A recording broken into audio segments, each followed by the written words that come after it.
Hello friends, இன்னைக்கு எங்கள் வீட்டில் காய்கறி சாதம்.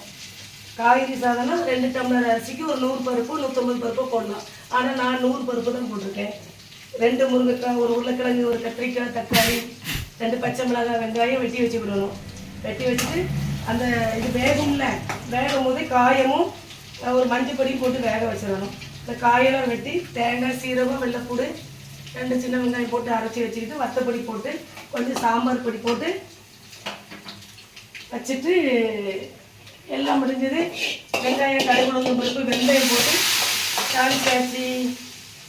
வெந்தயம் போட்டு தாளிச்சாச்சு. இந்த பாருங்க, காய்கறி சாதம் ரெடி.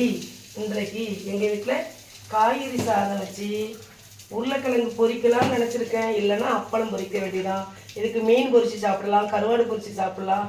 இன்றைக்கி வெள்ளிக்கிழமைனோன்னு அது வைக்காமல் காய்கறி சாதம் பொங்கி உருளைக்கிழங்கு பொரிச்சு அப்பளம் பொரிச்சு சாப்பிட வேண்டியதான்.